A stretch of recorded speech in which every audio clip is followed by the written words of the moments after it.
I'm out in the tomatoes, and it's been a week that has been really super hot. So I've been trimming some leaves and scoping things out.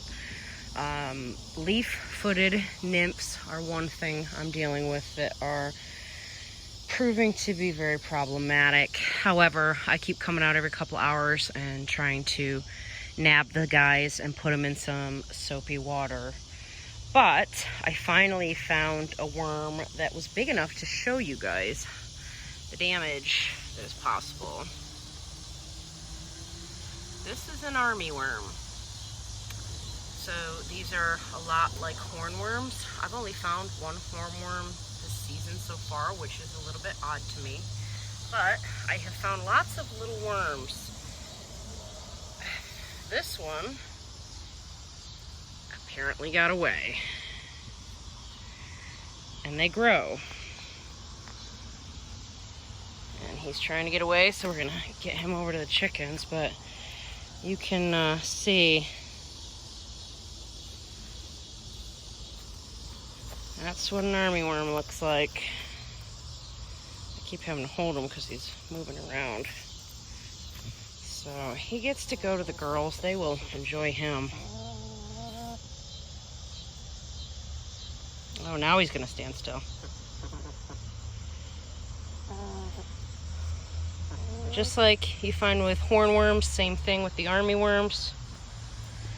They will destroy your plants. You can find their very large poops, usually.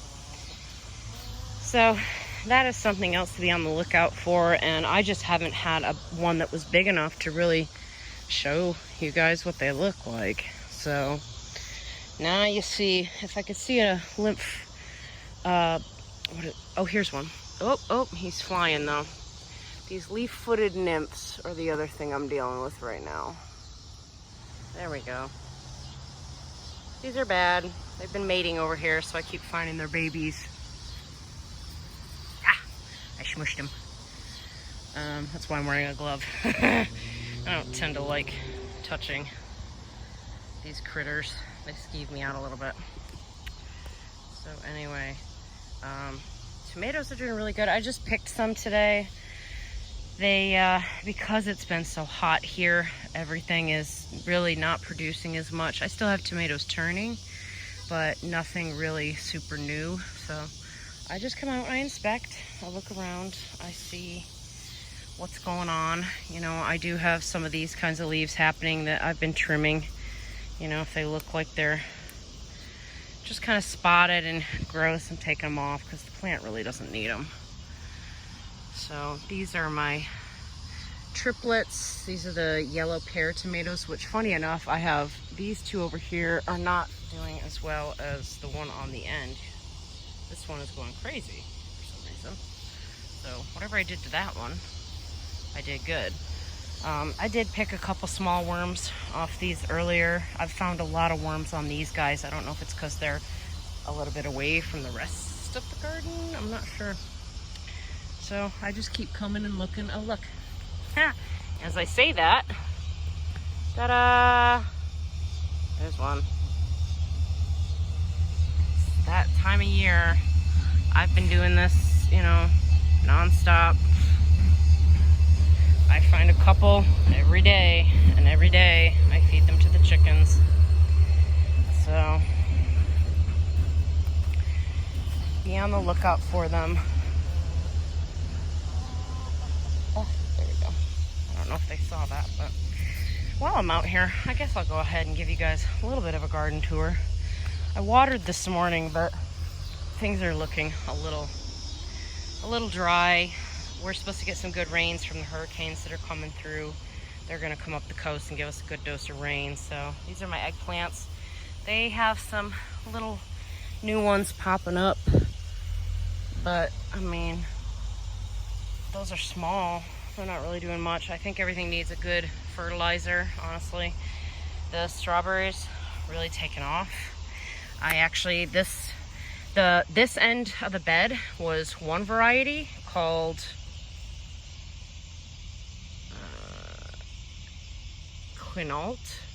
These must be a later bearing berry because check it out. here I am on August 1st, and I've got, you know, berries popping up on these plants. So it's not on the back plants, so the back plants must be more of the early one. This one, let's see if I can find. These were producing back in like June, and this is Ozark. So Ozark must be one that produces in June.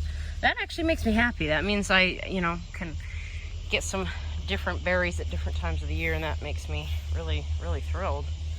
Sweet potatoes, doing all right. Something is in here chewing on all these. I am not exactly sure. I probably could give them a spray of some BT, but it doesn't bother me enough really, so I've left it. The cucumbers have seen better days. I am looking at what to do with these. I think it might be time to pull them out. Oh gosh, I've even got some in here still though. They're really just not doing that great. And oh gosh, that one actually is probably okay to cut. He's a little bit big, but I'm surprised anything has produced. I'll go get my shears and clip them, but you see, like, this week was like close to 100 degrees and everything has just gotten fried. I come out daily to water, and sometimes it still just is not enough. My beans are taking a hit too. You can see they're yellowing. Though I think they still are producing a little bit. So I'm gonna keep an eye on them this week and just see what happens. Here's the peppers. These, really nothing's changed here. I'm getting the yellow peppers. You know, I'm letting those ones get a little bigger. But I did pick a jalapeno this week to put in some salsa, but there's only, you know, one or two here and there. There's really not a high amount, so I won't be able to can those this year unless I go pick some up somewhere. And the squash, it's time to say goodbye to the squash. The borers did end up taking over. Even though I tried several things, I probably could have been out here spraying, you know, once a week with the BT. With it being 100 degrees, guys, I can't. It's too hot. So anyway, I think actually I can plant another round of plants. Our frost date here is projected at November 5th. So I've got, you know, 2 months really that I can still, well, no, we got September, October to November, 3 months. So I might try another round and see what happens, see if it works. Maybe even with the cucumbers, I'm gonna have to look at a calendar and count back. But I think here, there's the possibility I can do another round of them. So anyway, that is my garden updates for today. And I hope everybody's having a plentiful bounty here in the summertime.